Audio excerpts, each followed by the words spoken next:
Hi, just want to walk through the new slicer button that has come out in the 2023 November release. You need to be on the latest one and you need to have enabled this in your options and settings.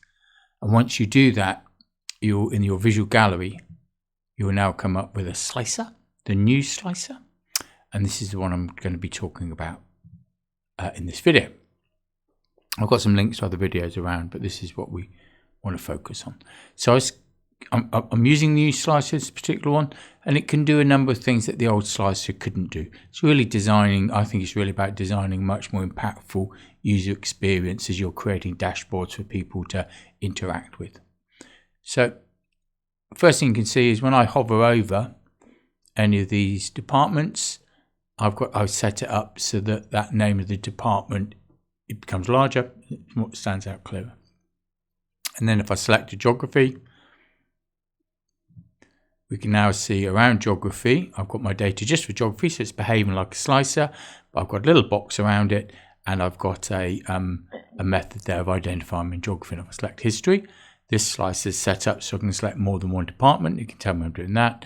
I can unselect geography and I can see history, or I can put in computer science.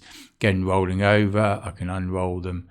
So it just creates a nice visual effect for people to give them a sense of where they are as they're looking at the different visuals associated with that slicer.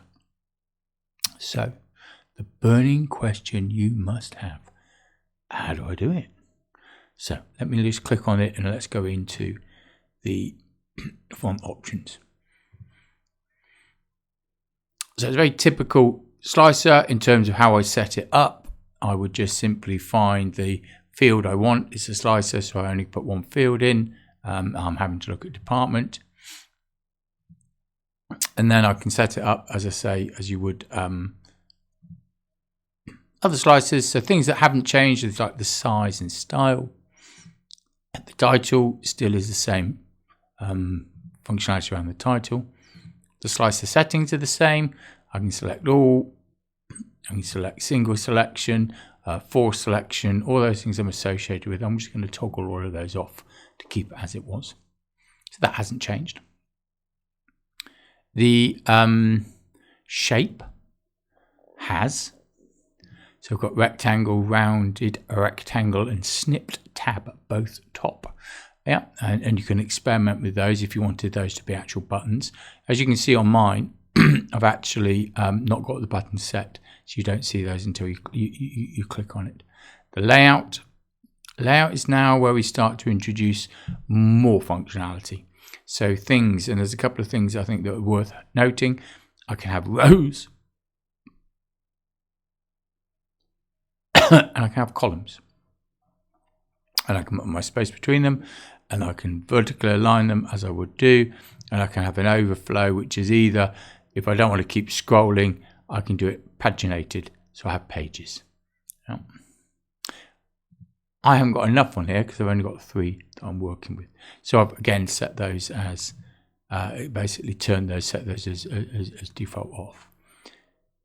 Now the interesting thing comes in the call out values. So you see here, I've got it. When I scroll over, this font becomes larger. And when I click on it, the font becomes bold. Okay, and now I can see the state. So when I apply it to the different states, I can have my default, I can have my hover. In other words, when I hover over it, and if I click and set on my hover, you can see I've got every using the same color, but I've made this a 20. And if I look at my one I've selected it, I make it a 15, and I have default, I make that a 15.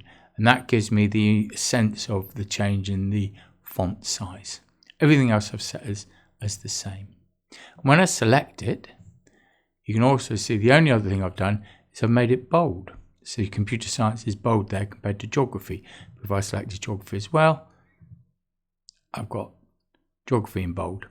So it works through there. So that's how I use the values. I don't have a label set for those.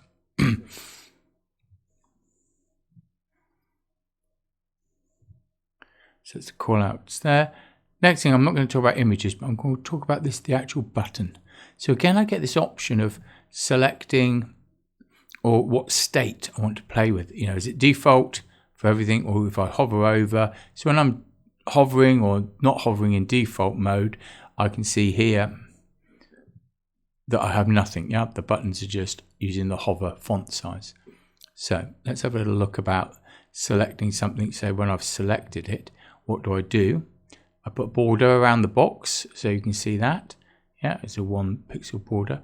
And I also put this accent bar, and I chose the left hand side, 5 pixels, grey bar, all color coordinated with the rest of it. The default then, so that's selected. The default, which is all other things or states for me, you can see here I've got no border, no fill, no accent bar. You could do fills if you so wish to change colors of interest. That's how you do it, and then set that way. So that gives me really quickly, easily set up. I'm not looking at images in this video. It's really exciting space and can really improve the user experience. I'm just looking at a very simple use of the slicer, which has given me, through that approach, a higher, more improved usability experience. Thanks.